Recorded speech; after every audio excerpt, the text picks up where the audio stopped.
All right. Thank you on behalf of the family for every single person who took time to be here today. And many of you drove from a long ways, Kansas City, Ohio, Texas, and we just appreciate what you did to make time to be here today. Um, Lee Conner, I'm going to call him my right-hand helper. And because he really was, I'm going to do just little thoughts to get your mind going, okay? Because I'm not preaching a sermon. This is sharing. We're going to have sharing time. We're going to share about things about his life, things that you liked about him.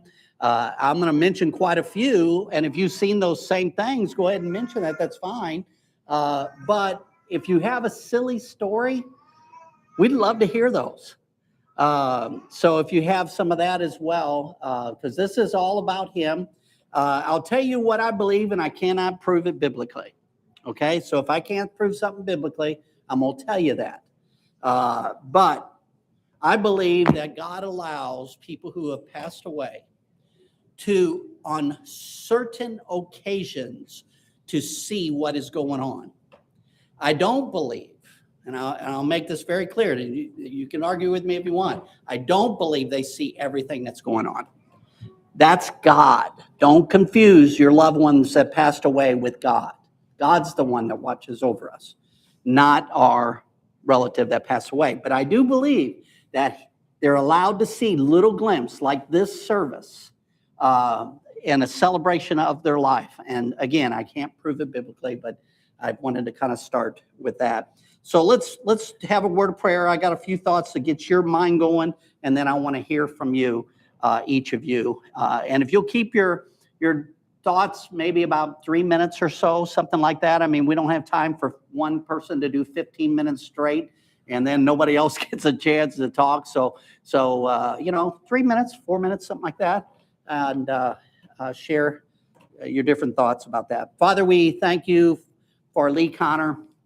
We thank you for what he meant to each of us. Each one of us have probably a different story. Chances are extremely high. We've all seen the same qualities that inspired us in him. And so we just pray that this celebration service will honor him as well as you who made him the way he was, as well as each person that is here today, including the family and close friends and all of us. Just accomplish your will, we pray, in Jesus' name. Amen. His favorite verse in the Bible, if he never told you, he told me, was Romans 8:28. And I'm going to read it from the New King James Bible because that was his favorite Bible, was New King James. And it goes like this: and we know that all things work together for good. And Lee understood this part because the world likes to skip this part. Lee understood this part of that verse that said, to those who love God. See, what the world wants to do is use God to make their life better. They don't want to serve God. They want to use God to make their life better. Lee was not that way. He understood that the things that God will turn into something good will be for those who love God and those who were called according to his purpose. What does that mean? That you understand that you are here on earth to accomplish the will of God. And I will tell you, in my opinion, Lee got it. I mean, he actually figured out what the Christian life really was all about. And he understood it better than most Christians that I've ever met anyway. I truly believe he was determined to make heaven crowded. I believe he understood that phrase. And he was going to take as many people there with him as he possibly could. He was not perfect. Most funeral services that you go to, I've had people leave and go, I don't know who you're talking about, but they weren't that way with me. And, so he wasn't perfect. I mean, but we aren't either. He could be feisty at times. I rarely saw that, though. I mean, it was extremely rare for me. And one time, I'm going to tell you this. There was a couple times that I didn't care for how he handled things with me, and I pulled him to the side like he did the same thing with me. Never tried to embarrass me in front of anybody. And I pulled him to the side and I said, Lee, when you did this the other day, it came off as kind of disrespectful. And you know what he said to me? He never got defensive. He goes, well, he said, I'm always working on my life to make it better. And I probably did that. And he says, but I promise you I will work on that. What an attitude. I mean, what an attitude to have. And I was real gentle and kind about it, and he was real gentle and kind behind in response. So here's the things I noticed while he was here. He was kind and loving. You knew he cared. He would call me and come by the house to talk if he had something that he was real concerned about. He was so good about it. He would say, hey, you got maybe 10, 15 minutes. Can I stop by the house and visit with you? And I said, sure. And never knew. He didn't tell me ahead of time. So I'm thinking, did I do something wrong, But, he'd just come by and share his thoughts or get my thoughts about this. And he was so good about that. Quite often he came to worship practice. Quite often I came to worship practice just because I wanted to show interest in, this is where our worship team practices over here. I wanted to show interest in the worship team. I wanted them to know I care about what they're doing. And so I would come and watch. And what I observed is he came in with songs that he felt like God wanted us to sing come Sunday. He'd come in with about 10 songs or so, Dana, isn't that about right? And then he would narrow them down, and he worked with the worship team. He cared about everything you guys had to say. And so to me, I think that is just awesome that he was so good at that. And that's what I observed. But he wasn't going to let anybody run over him either. He wasn't going to let anybody control him either. And I like that quality in a person. His wisdom comments in Sunday school were just always excellent. So if you were never in Sunday school with us, oh my goodness, when he talked, he had something great to say in Sunday school. His wisdom comments on the board were really, really good. And he, more than anything, he just wanted us as a church to do God's will. I never saw any control out of him at all. None. That he was ever trying to be a controlling person whatsoever. He just wanted us to do God's will. And so anything he talked about was to make sure that, and that's where my heart was. I mean, we were on the same page with that stuff. He carefully prayed over the music every week. He didn't just do ministry things. And by the way, those of you in our congregation, I need somebody to step up because he trimmed the hedges every year, at least once. He went around in any cracks in the pavement that had weeds growing through it. He's the one that put the weed sprayer stuff down in there. He's the one that did more than just ministry. And right now, we don't have anybody doing that. There's that vacancy in that area. His past, where he went through a season of time that he was wild. He chased after the world. This is a man that at one time in his life used drugs, used alcohol, crazy life. But when God saved him, he saved him. And he got it. And part of that I credit Sherry with because she kind of laid out the law during those years, and it took him by surprise. And man, when he turned to follow God, he turned to follow God. He was like a great example. I'd love to have 20 more of him here.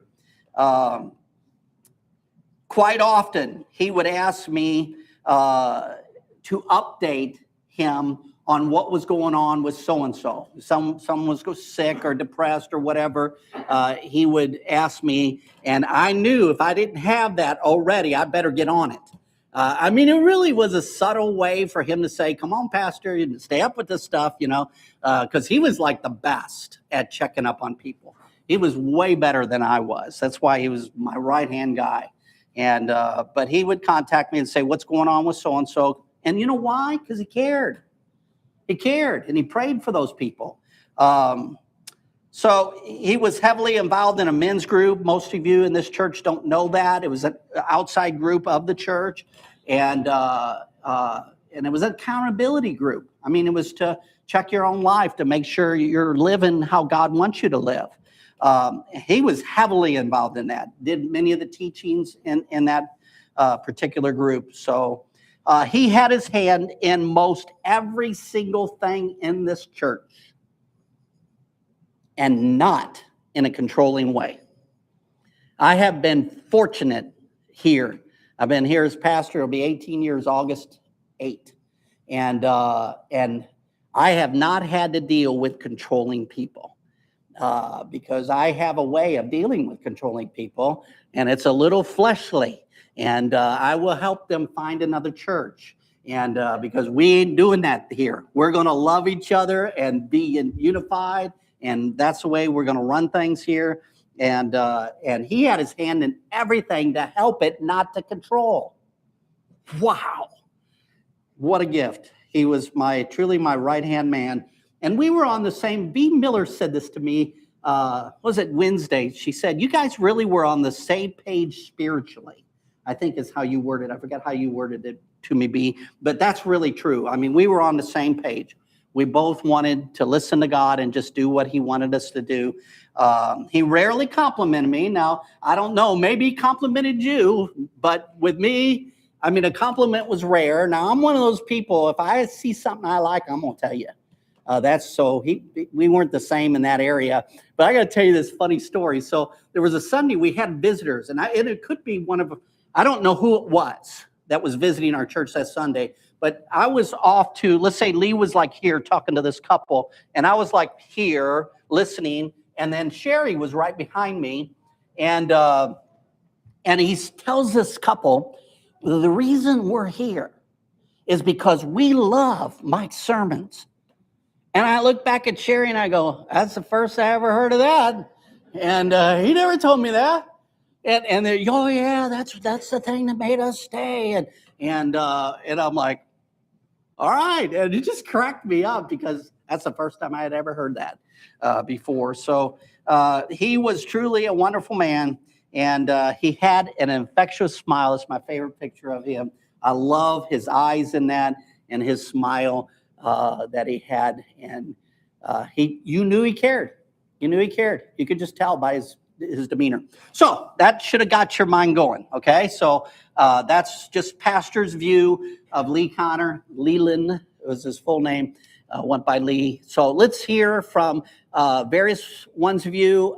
If you'll do this, if you'll say how you're connected to Lee. So if you'll start like, hey, I'm a relative from Ohio, or whatever your connection is, and this is what was special to me, okay?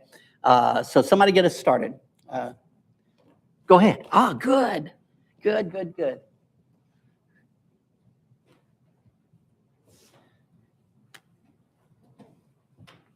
I apologize in advance. You're going to see me a lot today. I am Shelly. I am Lee's oldest daughter. This is my husband, Juan. And I'm going to share my mom's thoughts. I'm going to share my thoughts. And my son, who could not be here, I'm going to share his thoughts later today as well. All things work together for good to those who love God. Romans 8:28. That was Lee's life verse. Didn't really get it until I look back on our years together. We went through a lot of tough years until we found God again and knew he had a plan for us. A plan to raise beautiful daughters and grandchildren and lead them to a relationship with God. More than anything, Lee wanted all of his siblings and their families to have a relationship with God and to be in heaven. He was quick to forgive and prayed for all of them. Lee put 100% into everything he did, and he never gave up. He wanted everyone in heaven for an eternity. Lee worked hard to get as many people to God as he could. He had a men's accountability group, was a Bible study fellowship leader, and taught Sunday school to both children and young marrieds. He would study the Bible for hours to get prepared for the lessons he gave. I never realized until after he passed how many people he touched. He sent daily verses to those that needed them. He spoke every night at 6:30 for 3 years to encourage a friend who was in a nursing facility. He never gave up on anyone. Lee loved music and was involved in it for as long as I can remember. The girls loved it when he played the circus song on his accordion. He loved being a music leader and being in a choir. He always prayed about what songs he should sing and always seemed to pick the right ones.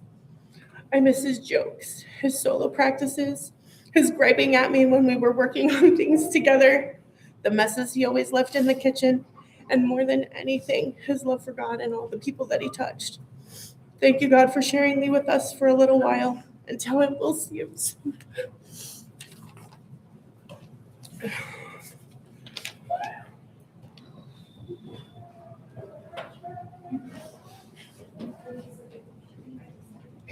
Thank you, Shelley. Who else? Somebody else share a little bit of what was special? Kim, you want to go ahead? Awesome.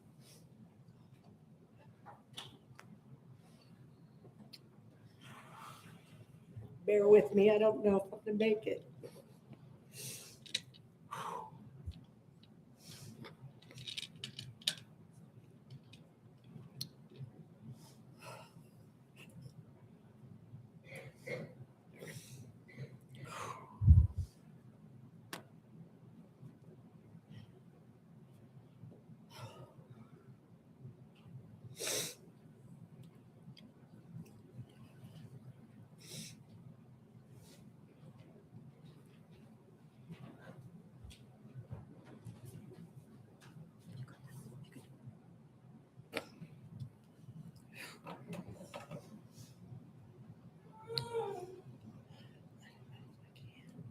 If you can, try to do my best. I'm Lee and Sherry's middle daughter. Mom did not get a copy of this before I came up here, so. And you know what they say about middle children, but don't worry, Mom. When I was younger, I was like the son my dad never had. He would take me and hang out with him and his buddies. He would take me hiking, fishing, camping, bike riding. I never said no. He taught me how to work on cars, whistle, spit, and I may have even learned a few curse words.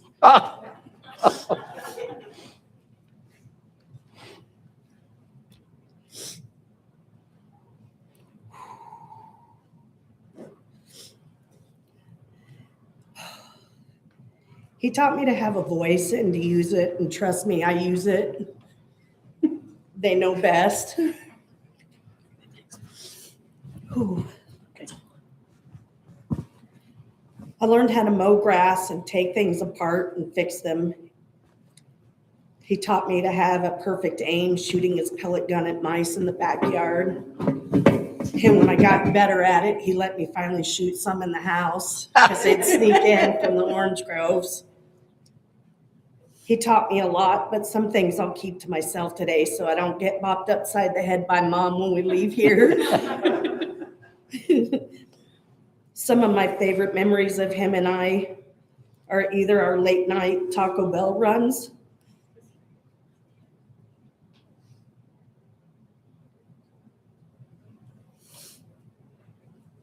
fishing the piers in California,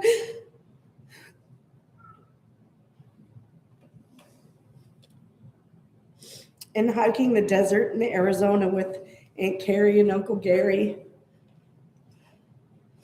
and hiking the lava tunnels at Mount St. Helens. He always had a camera on him when we were fishing and hiking, and I always was trying to take it away to use it. He finally showed me how to operate his camera, and that was way back when film was still a thing. Aging myself here. I used it so much, he and Mom finally bought me my first camera at 14. And let's just say I'm a starving artist today. I carry a piece of my dad with me every time I go out and shoot, and I'm just grateful that he took the time and the patience and actually let me touch something that was a pretty pricey piece of equipment for our family. Family memories included a lot of hiking, camping, pool, and football parties. But my favorite family memories were watching him make my mom laugh. He would throw his hat off aggressively and clear the living room table. And he would jump up there and act like a gorilla. And I don't mean a cartoon one, I mean a real gorilla. Kill the pulpit mic. Keep going. He had us cracking up. Or when he would flip his hat around backwards and chase after my mom in a character voice I won't do here. It was all right in the 80s, but not now. Mom would try to run away after he kept yelling at her to come here and give him a kiss. She would struggle and fight to get away, but she was laughing the entire time. And I definitely can't leave out when we would go for donuts. I know right now you're thinking glaze, Long Johns, apple fritters, and chocolate eclairs, but in our family, going for donuts meant something totally different. It started in his yellow AMX. He loved that car, and so did we. One day we were on a drive, and my dad looks at all three of his little blonde-headed daughters in the back seat and asked if we wanted a donut. Of course we did. All of a sudden, Mom yells out, "Lee, no!" And all of his girls started asking why. We want a donut? Who doesn't want a donut? My dad was smiling ear to ear in the rearview mirror, and he pulls into an empty parking lot, and he starts doing really tight and fast circles. That AMX was leaning so far, me and my sisters were all in one area of the back seat. Our long blonde hair was flipping around, and we were giggling and laughing. I remember looking up and seeing my mom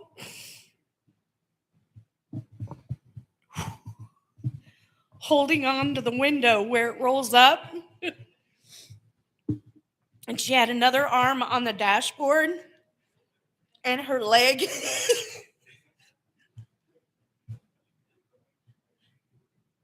screaming at my dad to stop.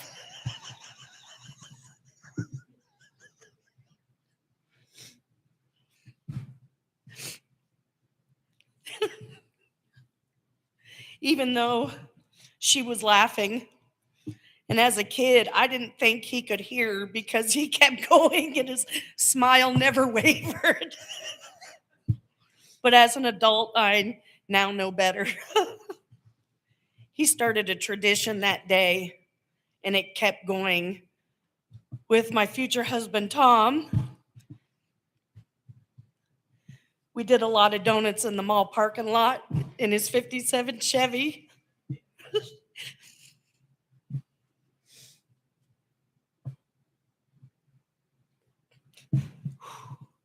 The last one I did was with my mom a few weeks back, but I didn't do it in a parking lot. We went around the roundabout out here, and I just kept going around and around and around.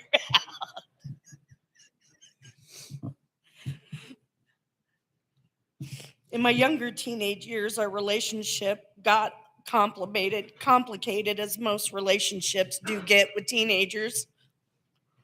I went from daddy's girl to trying to navigate life as a teenager and understanding that he was also just a man,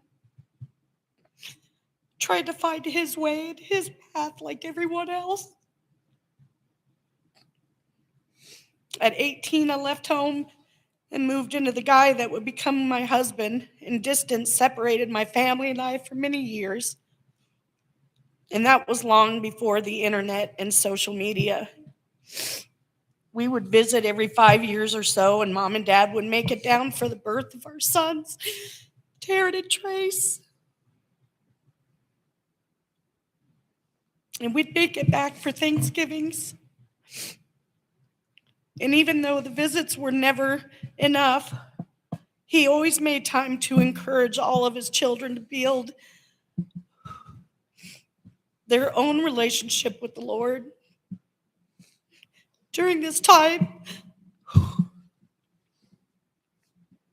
Dad stayed devoted to his church and his family, but because of the distance, I didn't get to witness firsthand my dad and God's relationship evolve. But I knew that relationship changed his life. And sadly, not until his passing did I truly know how much.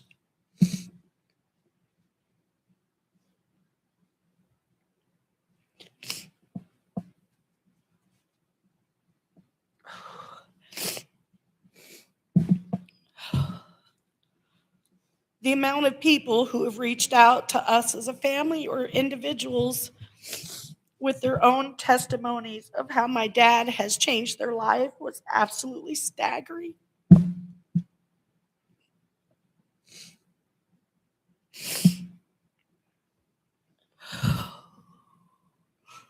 I am still overwhelmed by the number. He was truly a man of God. And now I know when Mom and I sat next to him at the doctor when he gave him the news that he was terminal, he never got upset and his expression never changed. He just asked how long with a look of peace on his face. Mom and I were not that blessed.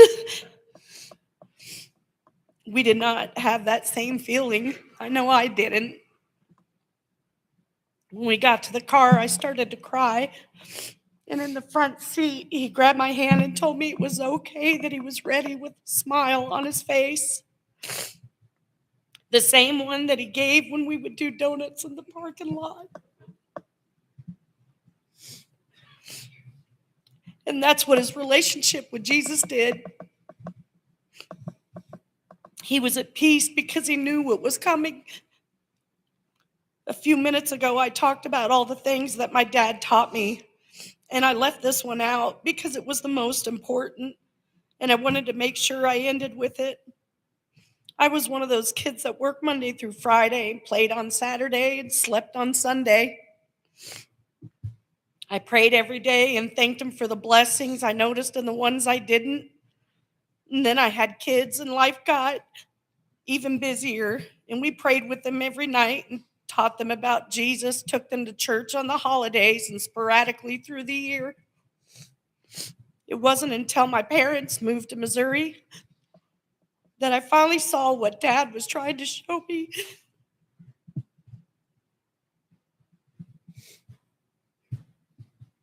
And what a relationship with Jesus truly was. I was not in a good place when they moved here.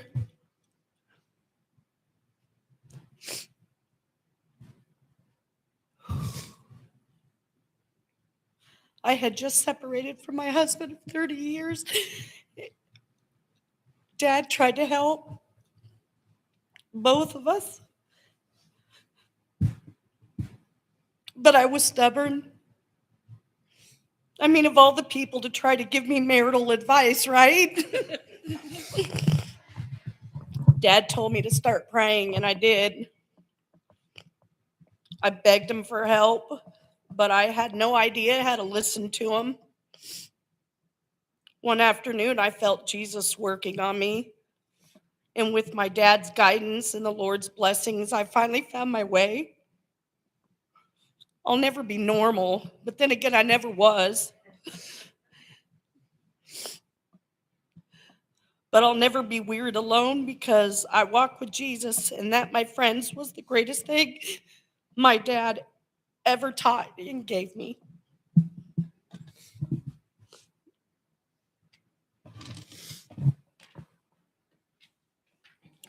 Yeah. If you would hold it, that would be great.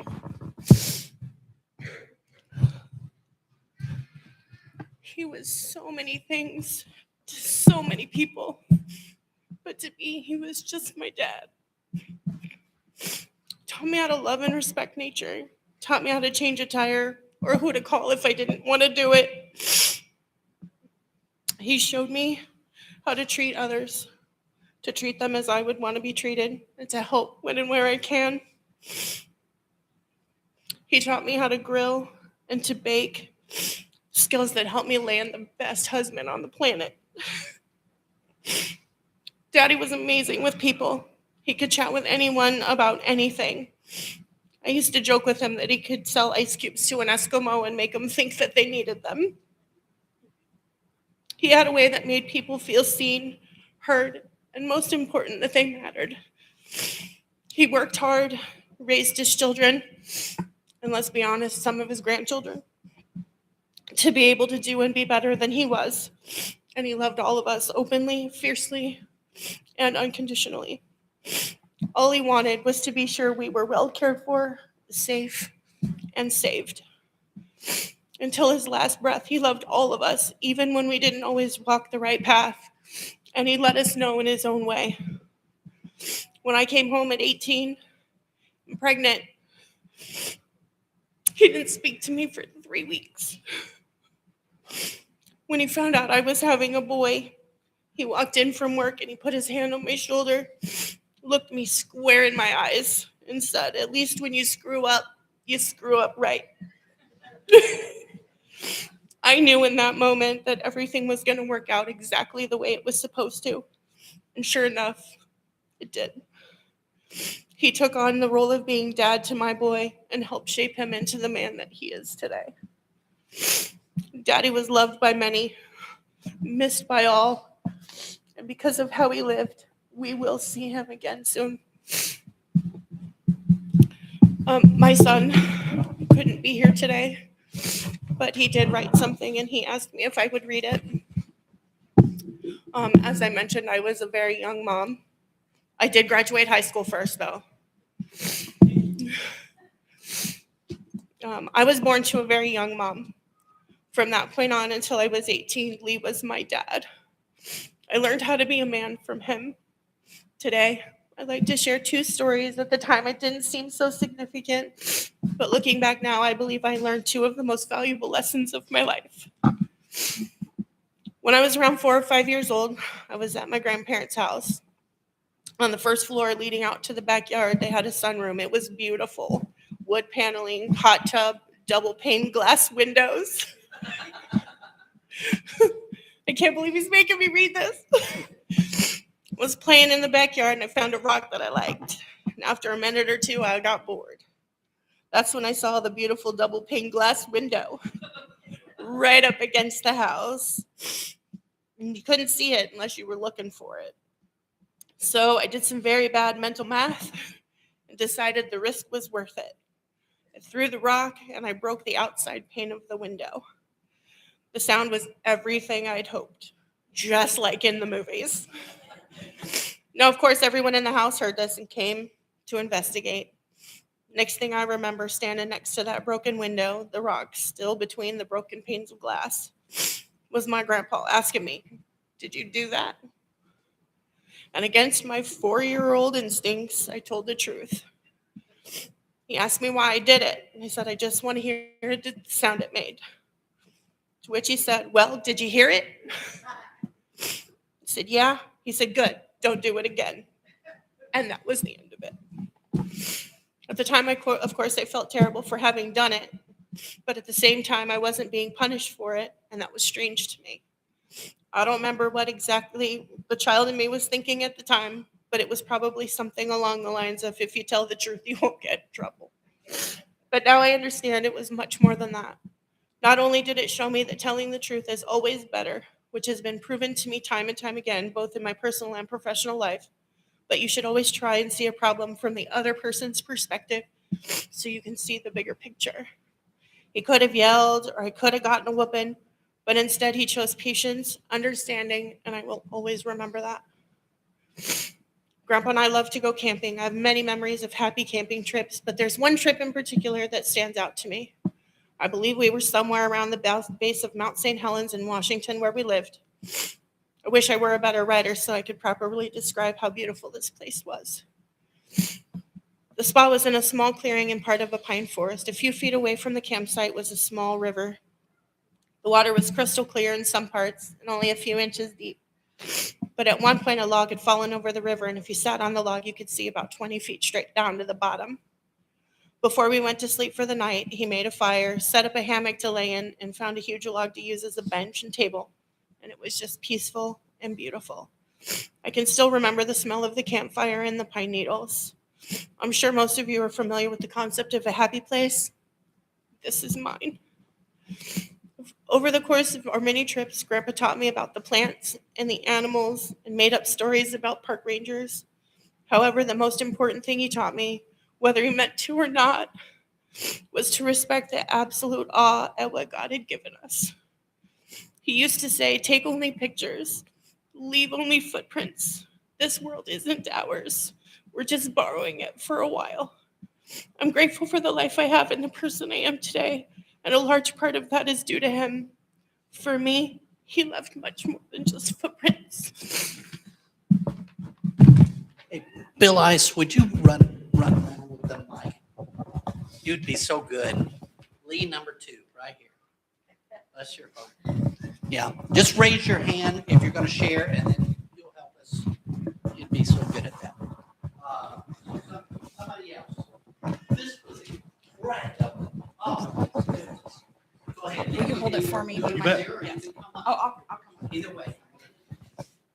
I always have to stand when I speak, so I don't know that I could follow all of that, but I am Lee's little sister, and I'm going to read this or I'll just start crying. So thank you all for being here today to celebrate the life of my brother Lee.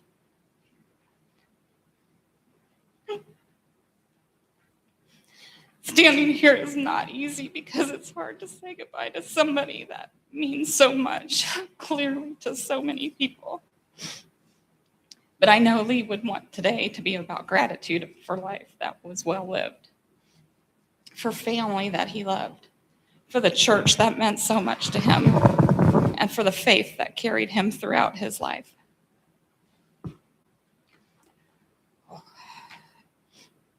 If I had to describe Lee in a few words, I would say that he was funny, kind, stubborn, and deeply devoted to his people that he loved. He was a strong, quiet person in our family. He didn't seek attention or recognition. We've heard that many times today. He simply showed up when he was needed, and somehow that always made things better. Lee was 19 when I was born, so we didn't grow up in a traditional home together. But he always was my big brother, teasing me like big brothers do. When our dad died, I was only 13. It was a very difficult time for us. And Lee was there with his support, his quiet strength that helped hold us together. And I have carried that gift through my life. That is just who he was.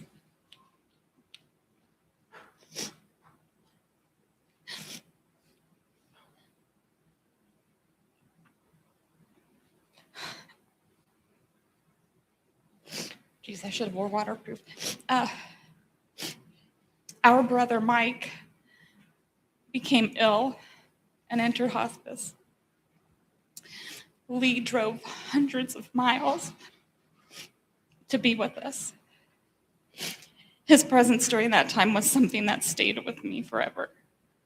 He sat for hours and we reminisced that one evening about the past, holiday gatherings, camping, fishing, crazier times when we were younger. You've heard a few of those. That time comforted me at that time that I needed it the most. And looking back, I realized that's how Lee loved people. He didn't make a show of his love, he just lived it. Family was the center of Lee's life, and so was his church and his faith. They weren't just things that he believed in, they were the foundation of the way he lived. He treated people with kindness, he gave generously, and remained faithful through life's joys and their hardships. Now, I can't talk about Lee without mentioning his sense of humor, which you've heard a few things already. And so for somebody that was quiet, he absolutely could captivate a room, and I had no idea of the donuts. I knew he loved donuts, but I didn't know if that's what he was talking about. He got that from our dad, though, I will tell you, as he looks quite a bit like from Lee and I's dad, because he did that when we were kids, too. And I remember my mom, quite like Sherry, hanging onto the car, singing, "Russell, stop it!" So I'm thinking that had to have been a Conner thing in our family. But anyway, he was a great storyteller, wicked sense of humor, and he could make you laugh until your sides hurt. And those stories and those laughs are gifts that we will carry with us forever. And yes, anybody that knew Lee knew that he could be stubborn. And again, I think that is a Conner family trait.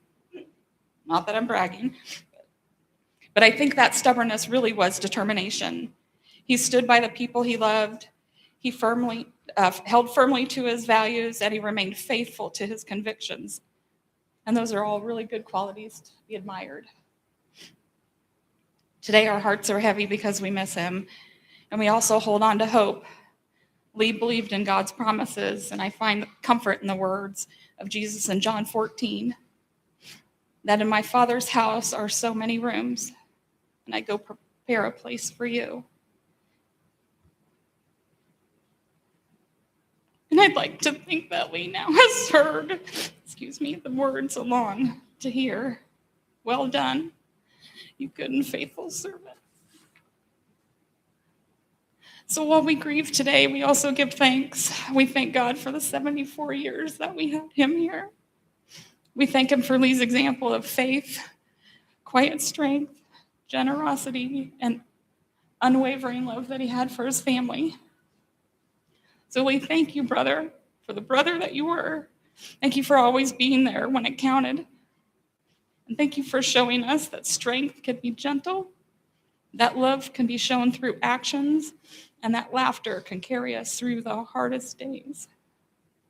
We will miss him more than words can say. We will cherish our stories, your smile, and your example that you set for all of us.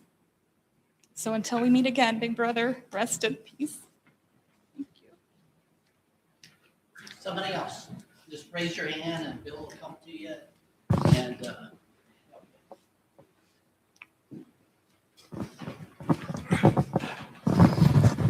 My name is Stretch. My wife and I, we came to this church for about 11 years, and till she passed away. But it was Lee that was the one that talked to me into becoming part of the praise team. And he just made a comment. He said, "I hear you've got a wonderful voice." And it's diminished down through the years, but it was Lee's urging that I became part of the praise team, and he was a wonderful friend, and I became closer to God when I became acquainted with Lee, and I can remember a lot of times that I would call him and just say hi, and he would call me, and him and Jerry Miller and I, about every 5 to 6 weeks, we would get together over at Brahms and Nixa and have coffee and a little meal. And we always tried to solve the world's problems, which is, it cannot be done. And there were times when my wife and I were living in here in Republic that he would come by the house, our apartment, and just to say hi, and we'd visit for a little while. But I had really admired Lee and his walk with God, and he got me closer to God. And so I am really going to miss that young man. And but anyway, I know exactly where he's at, and I hope to see him one of these days. So anyway, thank you. Somebody else. Somebody else. Just lift up your hand. Yeah.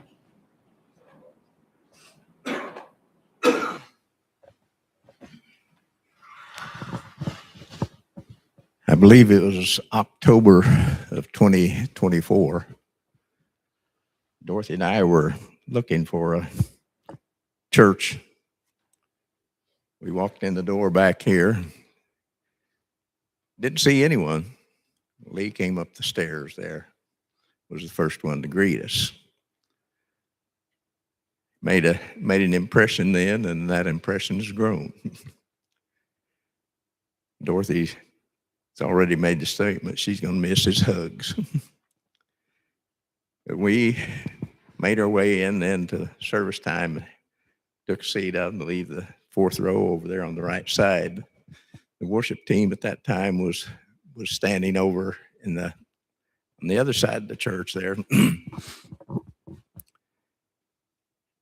My dad was a song leader in our church as long as I can remember. And I seem to have inherited his abilities, a strong voice, as you can tell now. And it didn't take long for Lee to be looking back my direction as he was up there with the worship team. Then as time went on, we joined the church here, and they asked me to become a part of the worship team also. So we had times together on Wednesday evenings, the practice time, and learned that he was a disciplined fellow. He didn't like you to be late. I tried my best not to be, too. But very kind. He handled difficult situations with quiet determination, was very respectful at all times, and thankful for the time we've had with him.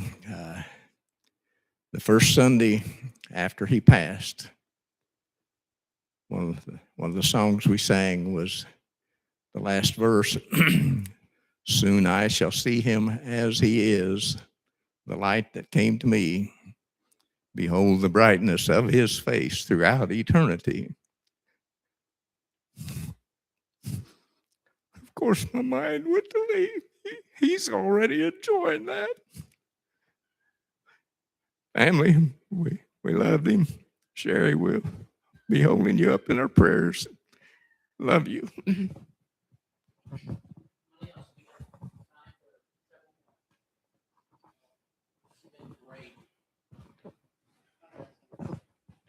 Jerry, can you close one of the sanctuary doors and then scoot over by the other open one?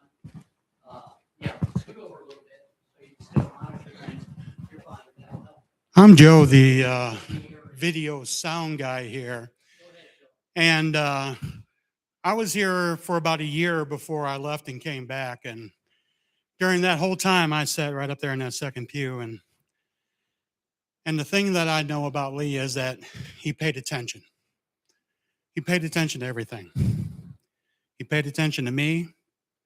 I seen him all the time on my Facebook. He always paid attention to my Facebook. I always seen him liking the things that I put on there. He paid attention. And he knew I was going through some little difficult time at that time.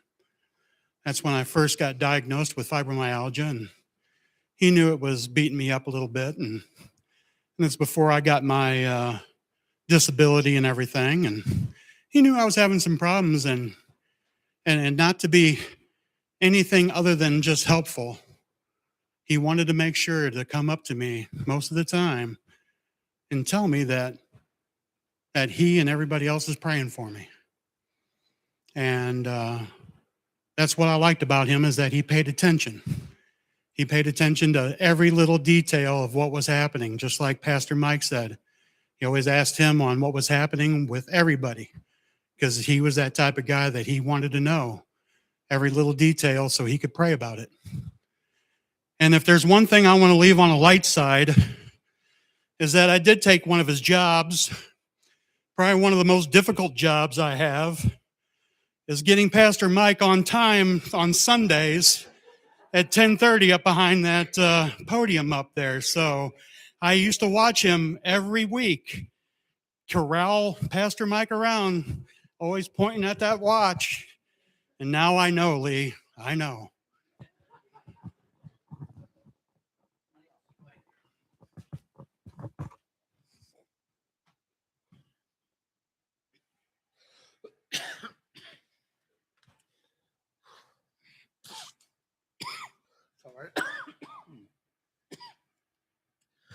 Mr. Conner was a good friend of mine.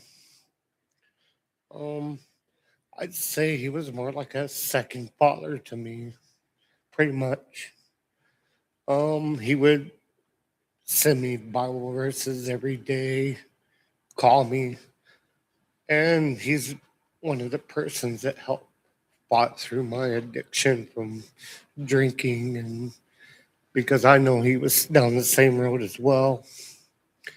But he never turned his back on me. He never stopped talking to me. The 3 years I stopped coming to this church with my addiction, I stopped coming here. And that's one of the men that never stopped talking to me. But I'm going to miss him very much. He was a man of God more than anybody I've ever seen in a long time. And I just have a lot of love for him and his family and where he's come from to where he is now. And he's up there rejoicing with my dad as well. And he's going to be missed very much. Somebody else? We got time for at least a couple more.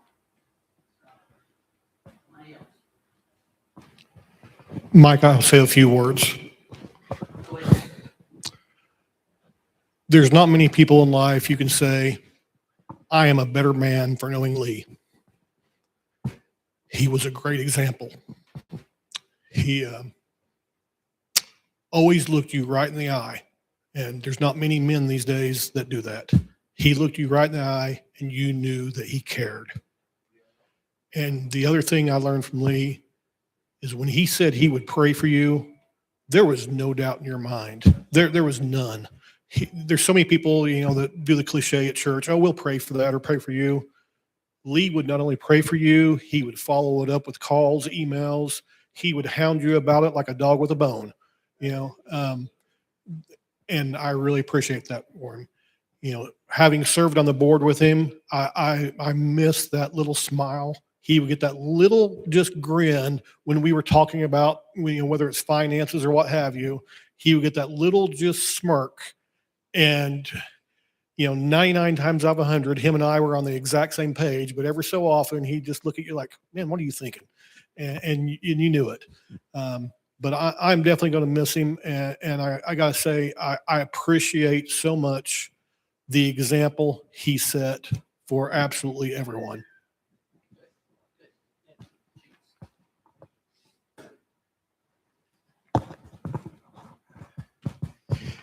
I'll make this short and sweet. I am a better man for knowing Lee. We moved here 4 years ago. God led us here. God led us to this church. God led us to Lee. I thank God that he allowed me to come to Missouri, that he brought me here to meet Lee. He was a happy person, and he was a joy to me. We went fishing together. We talked about fishing downstairs with a cup of coffee. He never did convince me to eat a donut, though. Somebody else? Lift up your hand and we want to hear what you have to say. You're honoring Lee and the family, what you're doing by your sharing. So, somebody else? Lift up your hand. Right in the back, behind you, Bill.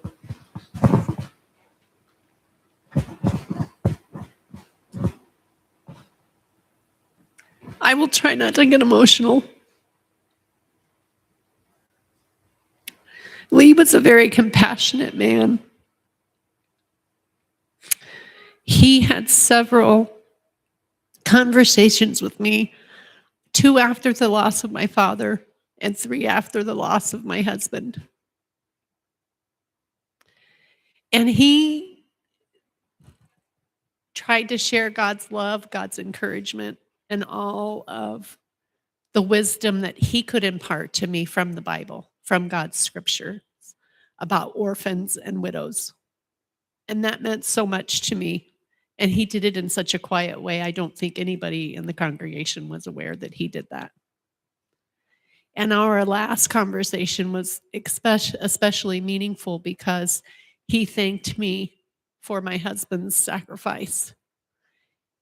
And he said to me that he felt that he would be seeing Danny to thank him in person in heaven before I would, but just in case, would I thank him first if I was there before Lee was? So I too am a better person for knowing Lee, and I'm grateful for the way that he touched my life and his example. Somebody else.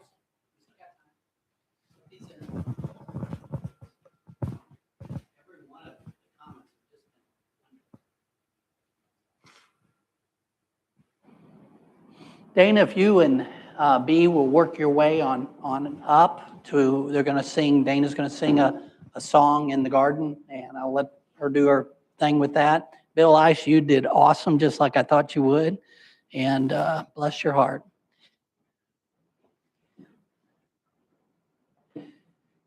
Each of us, if we will walk with God, the best personality you're ever going to have will be God's personality. And that's what you saw in Lee. That's what you saw, the things you liked. In case you didn't know, that's what you saw. Because he let God come through. And there's a lot of scriptures that talk about that kind of thing. He was just a great example to that. And that's the stuff we've heard today, just cherishable stuff. So I'll let you take it from here. No, got it. I want to say first how much I loved Lee. I felt like he was always my support and my buddy up here. And so many years we sang together, and I don't want to get to crying before I try to sing. But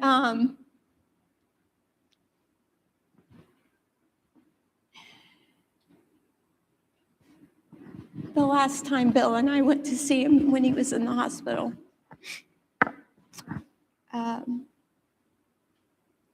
he reached out and he squeezed my hand so hard and he wouldn't let it go.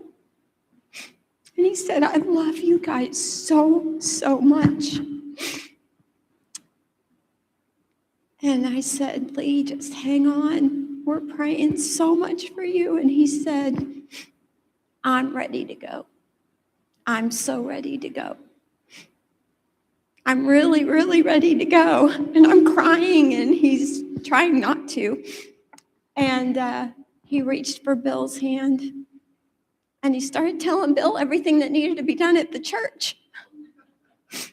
And he said, "When I get out of here, that's what I'm going to go do." And Bill says, "I think you need to just focus on getting better. Let somebody else handle that." But he loved everyone. He supported everyone. He cared. He truly loved and cared for everyone. And like Bill said, when he said, "I'm praying for you," you knew it. You knew he was. And we've prayed together so many times. But when it comes to this song,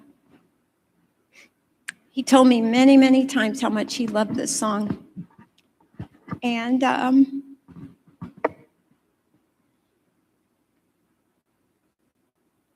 for years, he had wanted us to sing this song together. And he said, "Now I'm going to do the first verse. I want you to do the second verse." "Okay, Lee." But we never got around to it, unfortunately.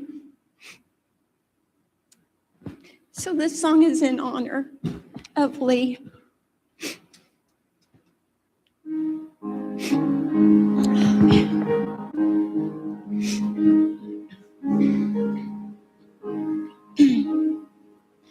I come to the garden alone while the dew is still on the roses, and the voice I hear falling on my ear, the Son of God discloses, and he walks with me, and he talks with me, and he tells me I am his own, and the joy we share as we tarry there, none other has ever known.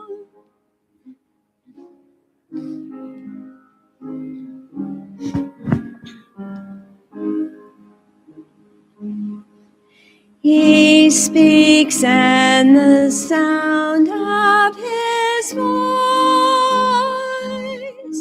is so sweet. The birds hush their singing, and the melody that he gave to me within my heart is ringing, and he walks with me, and he talks with me, and he tells me I am his own, and the joy we share as we tarry there, none other has ever known.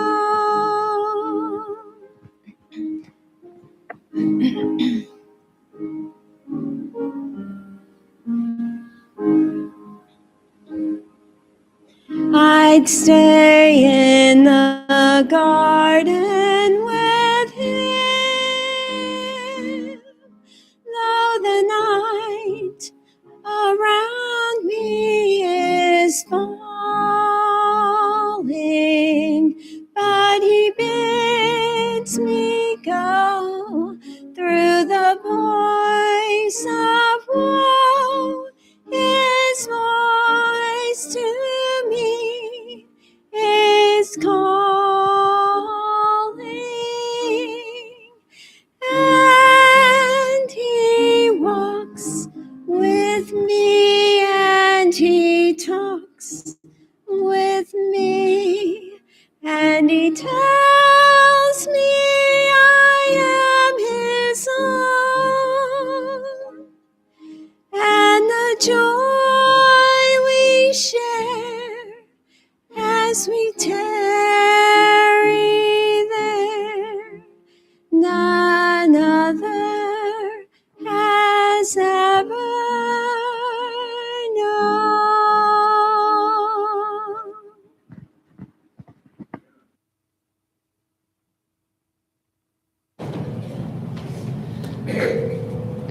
God will change us if you'll walk with him. Just believing Jesus is real it doesn't mean anything, because the devil believes Jesus is real. You have to walk with him. You have to let him talk to you and say, I don't like this attitude right here. That's got to go.